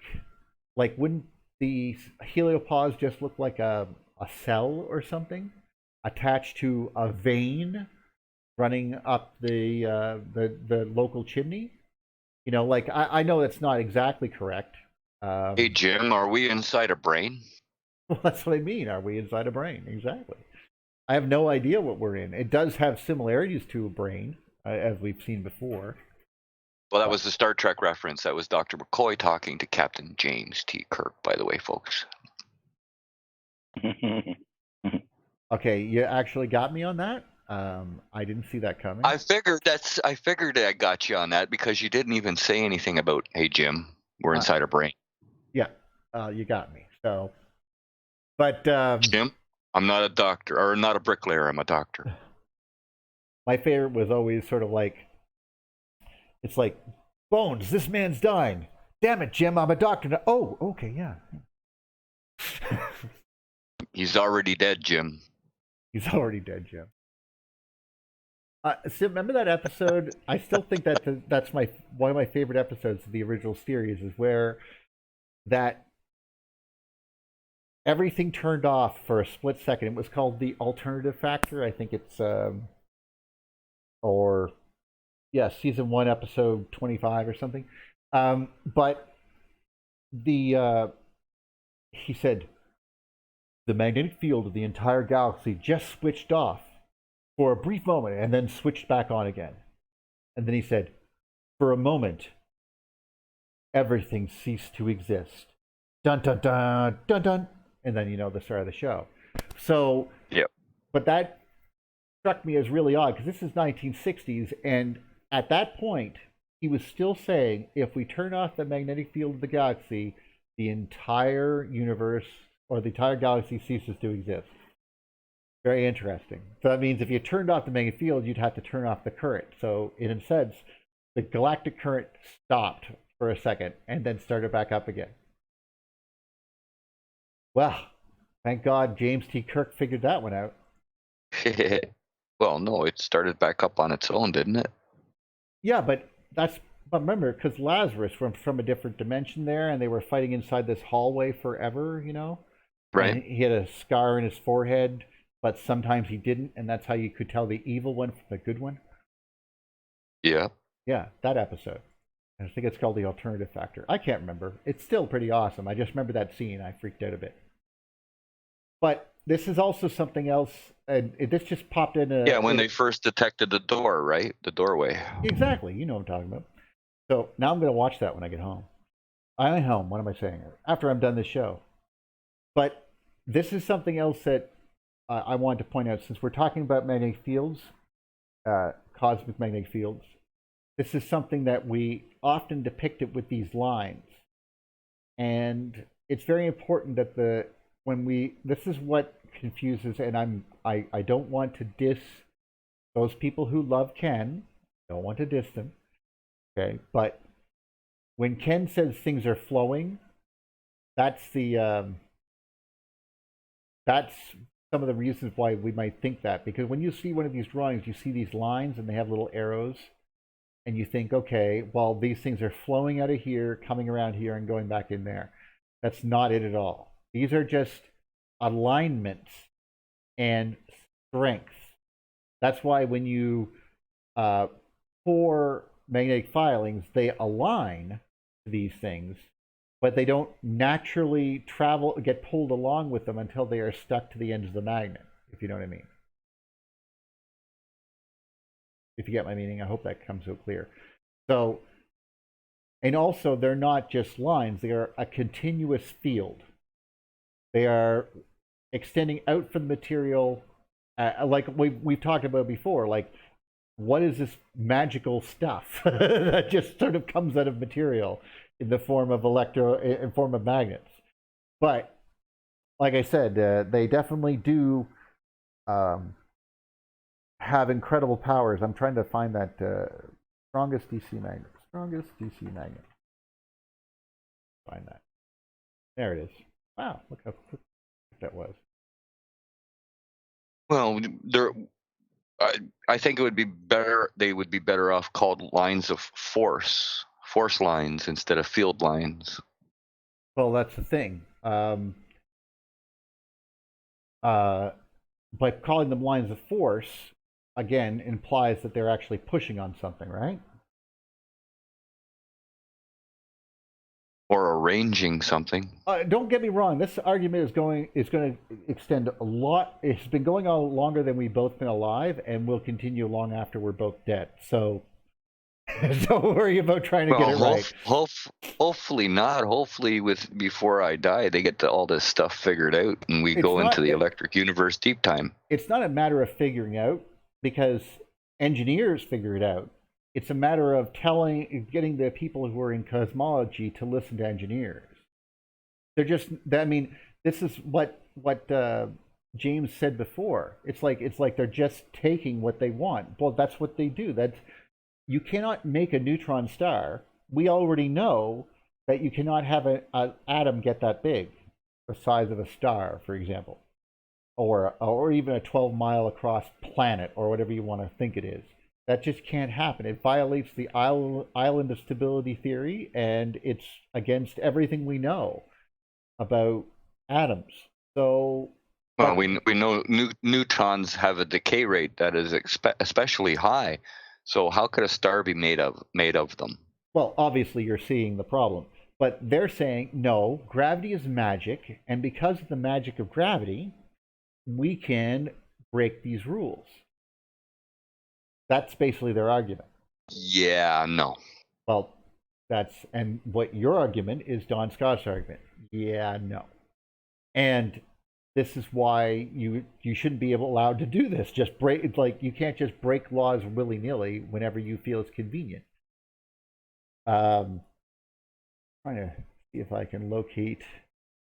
Well, part of that is that the consensus is built up mainly of followers who follow whatever the leadership says. So you can't use that as a way to make change. The consensus is not going to put the feet of the leadership to the fire, their feet to the fire. They're just not going to do it. So the question is, how do we get organizations that don't want to change because of budgetary concerns and prestige concerns and all this kind of stuff? How do we force them to accept change? Because we've got the electrical engineers, we got the plasma guys with us because they like reality. But these guys are in a bubble, like politicians are in it. They live in their own little world, and they think that if the leadership says they don't want to change, they don't have to change. And that's not what science is about. That's about organizational survival or whatever dynamics that is. That has nothing to do with science. So it also the idealized. Don't go finish. I'm sorry. No, the idealization of science as an institution has to be deconstructed and say, no, people are human. They're stupid. Yes. They act stupid. And you're absolutely right. When someone's too stupid, they gotta go. There has to be consequences for being stupid. It's not even intentional. It is. I mean, don't get me wrong. I mean, some of them might know, okay, and they might suspect even, but most of them are. I mean, most people who go into science go in with this noble attitude that no, scientists can't do that. Scientists must always follow to the end and be totally rigorous and never fuck up and will never lie or cheat or steal or be humans. And even in watching Stargate, just once, that's not true. I mean, there was this guy sitting there going, I don't mind if even in the same fucking episode, by the way, and I'm sorry for dropping the F-bomb there, but even in the same friggin' episode, this guy was like, he said, no, being wrong is just as exciting as, I'm a scientist, being wrong is just as exciting as being right, because that means that I'm making progress. And I was like, that's very wonderful and noble, and I appreciate that. But the people who were there, who were coming to stop him, said that the gate that he found doesn't exist, and it's evidence of an ancient culture that proves that these other people are correct politically. Therefore, we have to kill you all to cover it all up. Like, I mean, you were in the same argument, the same friggin' episode was saying the two dichotomic things. Like, like they were basically saying this would never happen. Science is noble and good until what? Politics comes in? So what you're saying is scientists is all well and good until human beings are involved? That I agree with. Some of this is a lot of this is unconscious, and they really do believe that there is no existence of consciousness, and therefore cosmic charge. You're right. The lack of cosmic charge makes perfect sense, because you would have this possibility of consciousness if you have cosmic charge. Therefore, cosmic charge obviously can't exist because consciousness doesn't exist. It's a self-fulfilling, a confirmational bias, all this kind of stuff that just runs right down the middle of it. And yet, I don't know whether... Are you saying we're not self-conscious? I understand what you're saying. We're part of the consciousness. Yeah, that's the whole thing. They can't follow their own logic, because if there is no consciousness, then they have no authority to say anything, or I shouldn't take anything they say as authoritative, because no authority exists. Consciousness doesn't exist. Nobody knows anything. So why should they be in charge? Because people before them said that they were smart. I don't know. The thing is that also they're working in the one field that has no consequences. I mean, every time they make a guess and a prediction, they're absolutely wrong. Every time. There's going to be beautiful trees and stuff underneath the clouds of Venus. Really? Okay, there wasn't. Oh, well, there's canals on Mars. Really? No, there isn't. Oh, well, Yeah, there's no. going to be water over here. No, there wasn't. Well, why are we always wrong? Because your theories are totally wrong. Like, that's why, in an engineering perspective, if you're, like we were talking about getting gravity wrong with dark matter, getting gravity wrong by a factor of 108, if I did that to an engineering, it would be like as if I built a boat or something, and I accidentally made the motor, instead of being 1 pound, I made it a factor of 108 pounds. So 1 pound with 108 zeros after it. So I don't know how many billions of tons that is, but that's how much I'd be off by if I use Probably into gravity. the trillions of 108. Well, you see my Because problem. 34. No, trillions. It's past 10 a Google. A Google's 100 zeros, so it's friggin' huge number. But heavier than the planet, probably heavier than the entire galaxy. But the point is that by being, that's how much of a factor they were off by when they predicted how much mass they would need to hold the galaxy together by using Newton's laws. So by being off by that amount didn't cause them to change their theory or to say that they are wrong. They said, no, Newton's right. Reality is wrong. Stuff.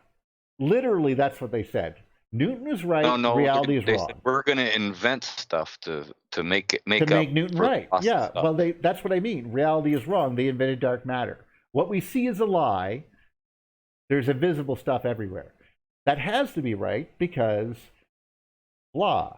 But that's not how engineers work. Engineers either build it right enough to figure it out, and it is. No. We have an end goal in mind. That's the difference. They don't have an end goal.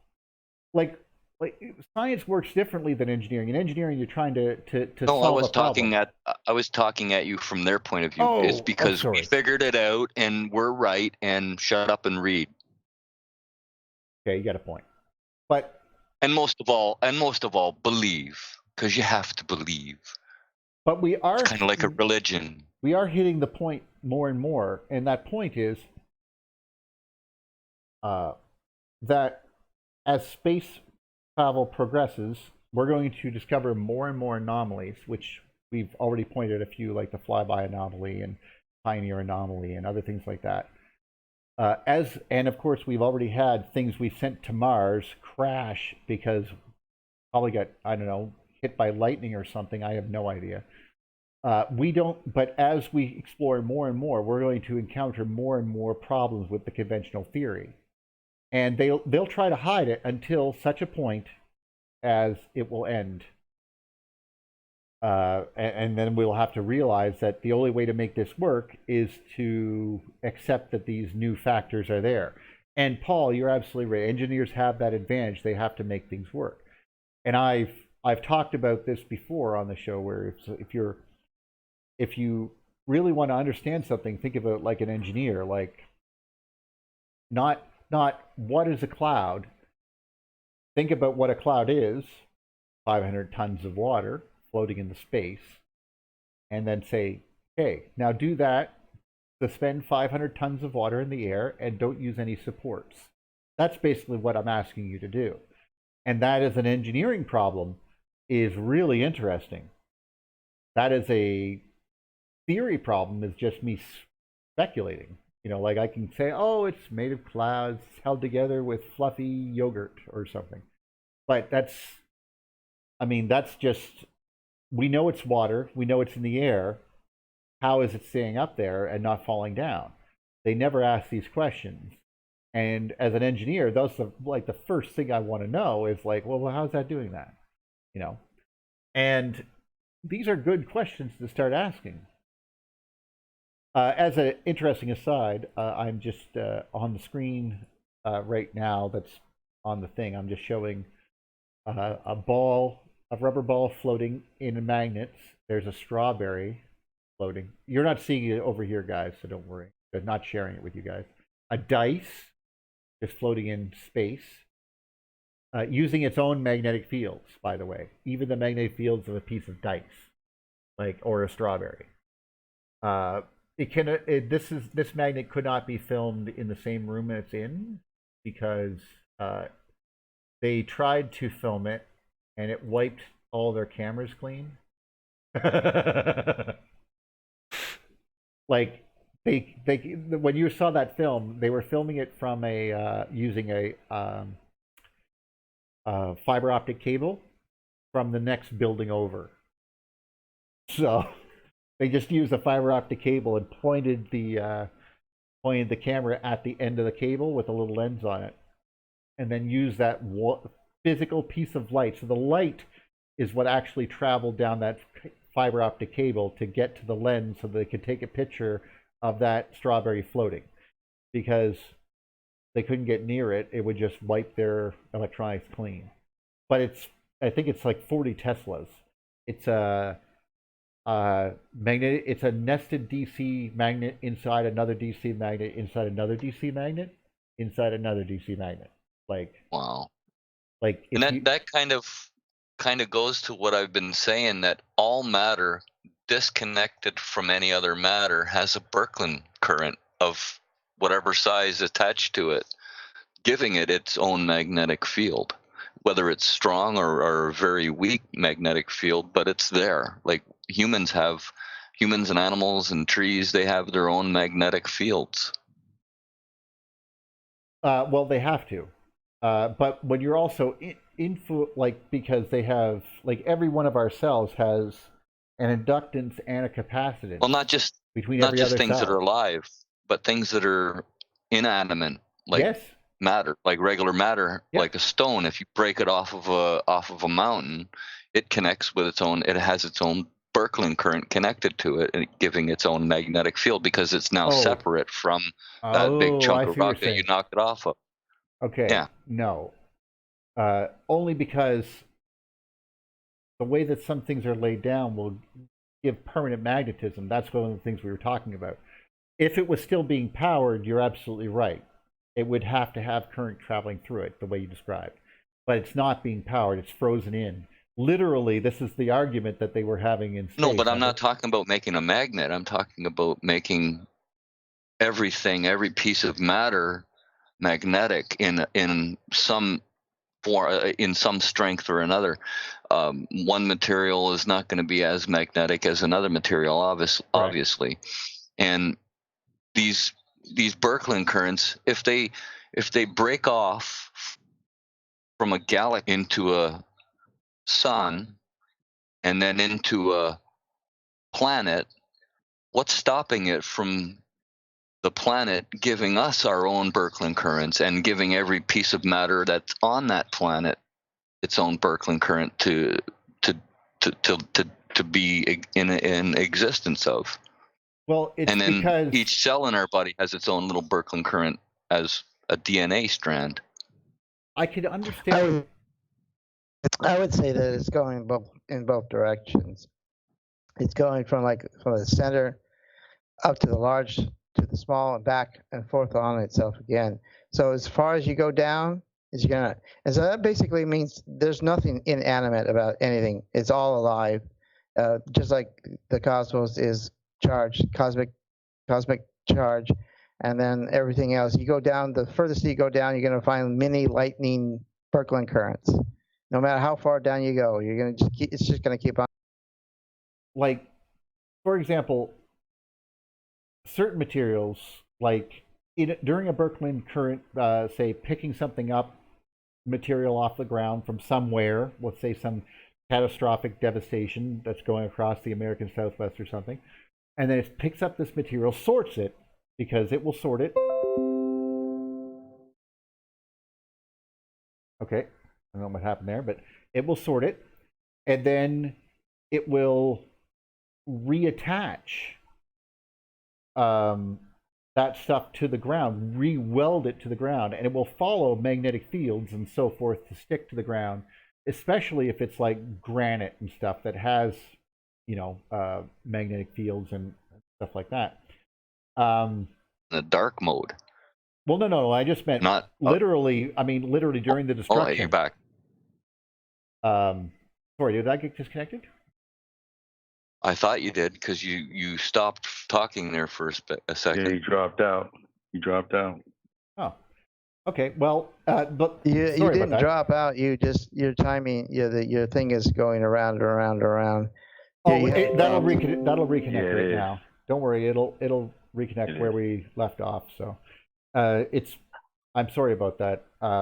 Something must have kicked out, but that's okay. That's okay. That was Network connection. It we're here. happens. Yeah. It's the network, man. Well, it's like I said, I'm still using a ad hoc connection because, oh my God, Rogers is such a pain in the butt. So we'll deal with that later. But still, just so you know what they're doing in this particular case, is that the idea that something's nesting and it has actual Birkeland current means that there's actually current flowing in.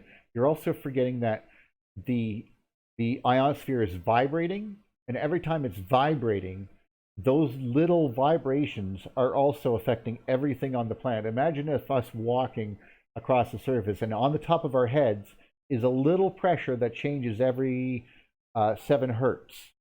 7 times a second, 7 or 8 times a second. It just sort of vibrates there. Now, we don't even notice it's there, and it's very, very minor because it's literally 50 kilometers away being induced to the ground that we're standing on. But that sort of gives layers and levels to everything, which is probably why things are being sorted the way they are around that. Like, that's why the cloud layers are where the cloud layers are, and so on and so forth.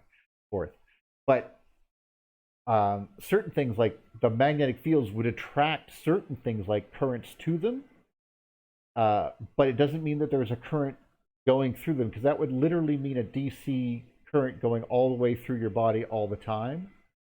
And we seem to be, like you said, we're isolated here. Oh, see you later, Paul. Like I said, we're going to be done soon anyway, but I'm very thankful for you being here. It was good to have you, and I'm sorry you didn't get a chance to talk more. It's still nice to have you. Kind of good that you didn't. Well, first timers tend to be quiet, right? Oh, of course, of course. I was very quiet for the first few shows, so. And now look at you. You won't shut up. I know, right? Somebody shut that guy up. But right here is these are the magnets. They're on the screen right there. But the magnets are they put a little rubber sleeve between each of them. That's it. So they put that magnet inside that magnet, inside that magnet, inside that magnet. And each one of them is a DC magnet. And this is what we learned. This is one of those things that, remember when I talked about the idea that the properties of matter could be different if we put them in different environments? Well, this is what is, in a sense, what gave me the idea, because they didn't know this, but they basically, I mean, each one of these is a super powerful magnet in and of itself. But by putting a magnet inside a magnet inside a magnet inside a magnet, that means that the magnetic field of the outer field sets the standard for the next one in row inside of it. So as we go through, it's actually multiplying each time we go in. So that magnet becomes the base magnetic field, and then that affects the inside magnet, which makes it an order of magnitude stronger, which makes the next one an order 2 orders of magnitude stronger than the one before it, which makes the one in front of it 3 magnitudes stronger than the one before that. That means that you end up having magnets that are so strong that they could, like, well, you've seen some of the MRI machines that have pulled like things into them. Well, this would be way worse than that. And it's just made of layers and layers and layers of metal that he's putting together, just like that, and he's putting them in there, and he's basically laying them on top of each other, and then he's putting a piece of insulation in between them. And the reason they're shaped like they are is to be able to handle the current that is being dumped through them, obviously. Oh my God, I just figured out a way how to disarm all the armies in the world. Put a bunch of nested magnets on the moon and pull all the tanks to space? No, fun. Put all of these into airplanes and then fly over Ammo dumps. And pull up. Well, okay. Yeah. Well, Now, yeah. that sounds good in theory. It'll pull it up a certain distance into the air, and then you turn off the field, and then it'll all just fall down and get destroyed. No, I love it. I love your idea, except what will happen is you'll turn on the magnet and the plane will be slammed into the ground. Oh, God damn, I forgot about that. Because it works both ways. How much lift do you have? Not enough. Oh, crap. Here we go. And Quick, turn off the magnet. And you just be paced, too, because you know how magnets accelerate as you get closer to them? So it would just be like, it's okay up here. Oh, we're going down faster, faster. You'd be pulled down so fast, the wings would snap off and the fuselage would go smash into the ground. Wait a second. Or rip the magnet right out of the bottom of the plane. What if we made the plane out of copper? So it would slow down as it traveled through the air, and the magnetic field that's traveling with it would induce eddy currents inside of it that would make it slow down as well. I'm just guessing on that, but it's only you because guys are you're making mass destruction equipment. Yeah, for fun. Well, okay. We're trying to destroy the mass destruction. I'll show you I'll show you this, and this is I'll actually share the screen so you guys can see this because it's probably one of the last things I'll show. But there we go. Start sharing, and bring this over here. Now, this is a guy dropping a piece of copper through this magnet. Okay. Now, because of the lens's law, copper will induce when magnetic fields hit copper, it will induce an alternate current flow in the opposite direction through the copper, yeah. And therefore generate a contrary magnetic field, a counter magnetic field, a CMMF. Now, it will start pushing up as hard as it's pushing down. The gravity's pulling it down. But it will, even though this is just powering the magnetic field, it'll take a while for this to go down through. So he's going to drop it here, and it will just suddenly slow down to a crawl. Okay. Oh, that's with it off, I'm assuming. Okay.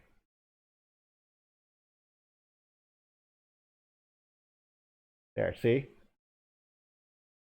You see? Took about 2.5 minutes to go about 6 feet against the pull of gravity.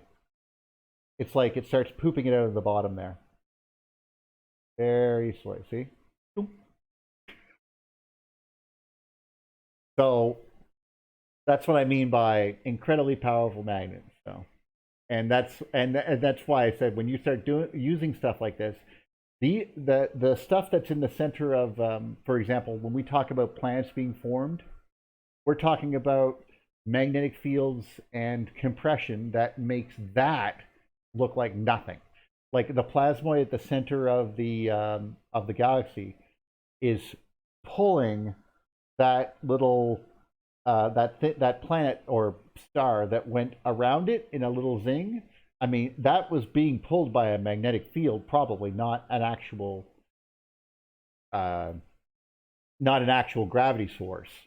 But you could imagine how much energy it would need to be able to turn an entire solar system or something 9 degrees around a corner, like, and do it with only a few years. Like that solar system is going like almost the speed of light around that thing. So, but this is this type of stuff that I like to think about when I'm looking at some of these things. Anyway, that was fantastic, guys. Before I take off, let's see what the people have to say. Rick, any questions or? I haven't been following the questions actually per se. I've just been reading a little bit here and there. They're just mostly commenting about what we've been saying. Well, I'm very Duffy, have you gathered any questions up at all? Duffmeister, Dufferunio. Oh, he's probably just on his phone. Well, I don't see two of them. No, I'm sculpting, so I'm kind of just listening. Oh, how's it going? Oh, it's good. My hands are covered with clay, so no problem at all. I'm a bit indisposed, but now so is your phone. I'm with you. I'm with you in spirit, or at least in body. My spirit's knee deep in clay, but. Well, I've lost the ability to actually see the what's going on there, but I gotta tell you, on the thing, but with the chat, but because it's crapped out a couple times, so unfortunately, when it does that, I can no longer keep up with the stream. However, I got one little thing that you talk about the copper, the thing going down the center of the copper. It kind of reminds me of all of the planets going down Jupiter's field around. All the planets are kind of like falling down the middle of the pipe of the Jupiter's web, a net, whatever you want to call it, and that seems to me that it would give a certain amount of harmony, or that's why it's harmonic. It's like it's on a fifth. The Earth is on a fifth, and it has the strongest magnetic field strength, while the other ones are not harmonic, and so they don't have as strong of a field.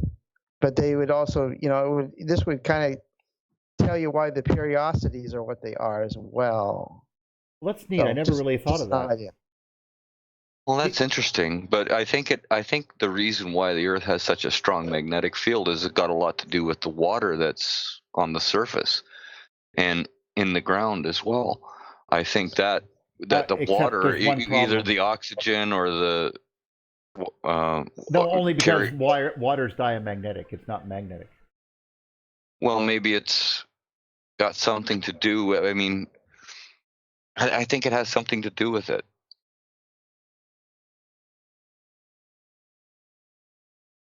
Hello, friend. My friend's calling me on my telephone, telling me he wants to pick me up, and he's probably outside. So I should probably get off this. All right. I can't hear him from my. We're gonna pick it back up with the same type of top 10 next week then. Well, that was my goal, to go down through number 2. Right. With I mean, because there's always room for side conversations. I wasn't expecting. Remember, I have to go get a car right now. That's why I haven't getting picked up. So otherwise, I would be able to stay probably for another hour, and we could have like a 3-hour conversation. It'd be fantastic. But anyway, to answer your question really quick there, the magnetic field's donut is like, if Jupiter's, well, in case Saturn's magnetic field or Jupiter's, they're quite strong and quite large. Our little donut, like if this is the Earth, let's say, then our little donut would look like this. But if we suddenly pictured our little donut as no bigger than that little dot right there, or that little dot right there, and it suddenly got into Jupiter, it would fall down this gradient towards this pole through this opening in the bottom. And then it would stop once it got to a certain point, because it would balance against the force that's trying to pull it in. And that's where it would bounce back and forth. And that's probably what the 12 labors of Heracles was, where we were bouncing between Mars and going in and out and in and out. And it was trying to pull us in. As we got too far or got too close, it would try to repel us, and so on and so forth, and would do that back and forth. So you're talking about a pole configuration of what this is. Well, that's what you mentioned, getting sucked into the pole of Jupiter, and that's what I thought you were referring to. Sorry. No, well, that's very interesting. I really appreciate that, because it's really insightful. But I was thinking about the present particular dynamics of right now, is that the harmonics are kind of like Jupiter is pushing and pulling things around. Ah, okay. I see what you mean now. You mean like the where it controls the Leonids and stuff like that, and it has shepherd satellites and so forth. Yeah, just like, well, no, I think you got it. So I was just thinking that maybe the consistency of the solar system is really based on this kind of dynamic rather than, well, it's definitely not a gravity dynamic. Well, there has to be something that would readjust them because, as we've talked before, especially, I mean, gravity alone is bad, but gravity that's light speed gravity, the idea that gravity travels at the speed of light, would throw this whole thing into chaos in no time. So It would have to be charge potential that would sort the planets out to where they are now. while you're seeing what I'm talking about, yes. They would have to be a planet has this specific charge, and then another planet that has a similar charge comes into its environment. They exchange charge. They both lose potential when they exchange charge in space, and then they move outward in the solar system.